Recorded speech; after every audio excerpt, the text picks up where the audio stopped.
Hello, Stuart McPhee here. Welcome to this short presentation on chart patterns. As you would know, during the Triple Your Trading Profits workshop, I really briefly touched on chart patterns and reversal signals, and during the day I promised all the attendees that I'd do up a real quick presentation. Well, I thought I'd take that a little bit step further and just talk to you a little about chart patterns through this presentation now.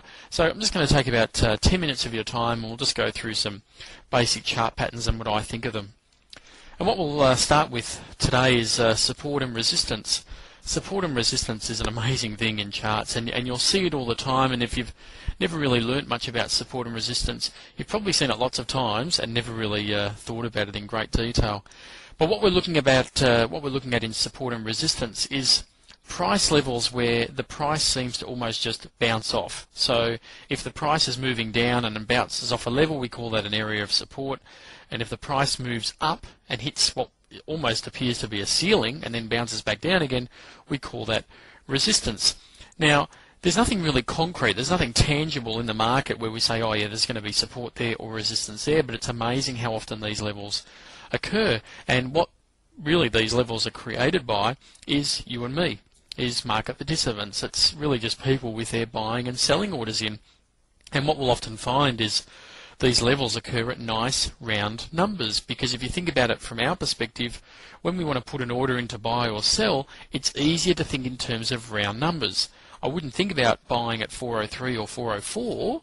It's not that easy to calculate. What I'll do is I'll just go to 4. It's a nice round number, it's easy to think of, and I place my order there. But of course a lot of other people are doing the same as well. So we often find that these support and resistance levels occur fairly close and right around round numbers, say $4, $4.50, $5, $5.50, $5.25, perhaps $5.20. These nice sort of round numbers is where we often find these levels of support and resistance. And I know some people, specifically who trade foreign exchange, who all they do is base their whole methodology on these levels, where prices will fail to break through and collapse and move away from, or in fact they do break through resistance and they shoot off and they trade that as well. So really quite powerful things that we can do when we're looking at charts, is to identify these levels and make our decisions based on those. As I'll show you some real quick examples in a moment, the more often that these levels are tested or the price touches, the more often that occurs in a shorter period of time really does increase the significance and the power behind the level that we're seeing.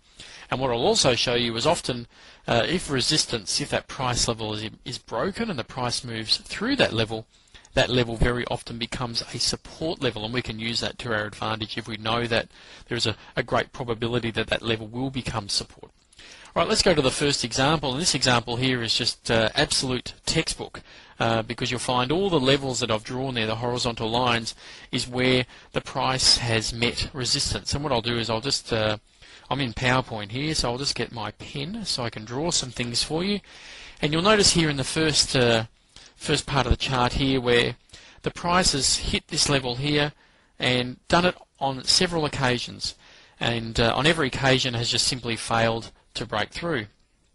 That level is clearly a level of resistance. It is a ceiling where the price is struggling to move high. Now what's happening there is so much supply of stock, people queuing up waiting to sell, there is just simply not enough demand to consume all those selling orders. And until there is enough demand, all those sellers change their mind and move away or cancel their orders.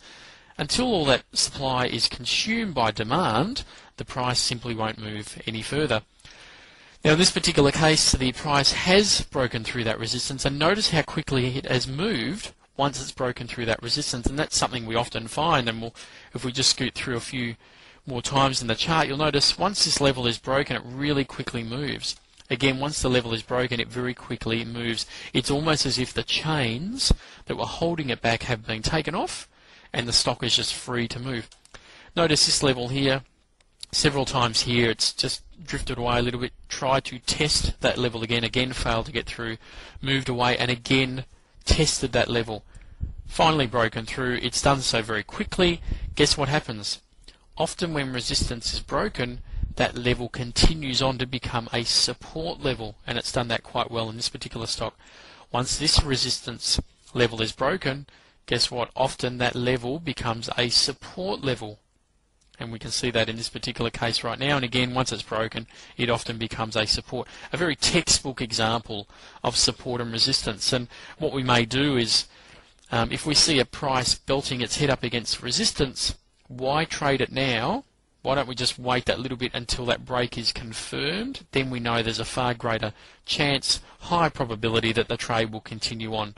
No good buying it here just that little bit cheaper if we still don't know whether it's going to break through this level, because we don't always go up, we don't always break through resistance, and often we belt our head up against this wall only then just to drift down and never see that price level again. Just an example here, perhaps a lot longer term example. Notice this stock at $6 and at $9 again, nice round numbers. Excuse my slightly offline there. Right at nice round numbers, and notice how the price has simply bounced off 6, moved up to 9, tested 9 again, nope, come back down again, down to 6, back up to 9, down to 6. It almost becomes, these support and resistance levels, they almost become self-fulfilling, because once this occurs a few times, people who are watching this stock know, hey, when this gets back up to $9, there's a pretty good chance it won't get through and it's going to bounce off that level and come back down again. So people base their decisions on that assumption, on that probability. Guess what? When it comes back down to 6, people know that over time this stock has a tendency to bounce back off $6. So that, again, influences people to do certain things, whether that be buy back in or do whatever. So support and resistance can certainly occur over a far greater period of time as opposed to perhaps just over a couple of weeks or so. So just to wrap up here, I say when resistance is broken, but always be aware that resistance isn't guaranteed to be broken.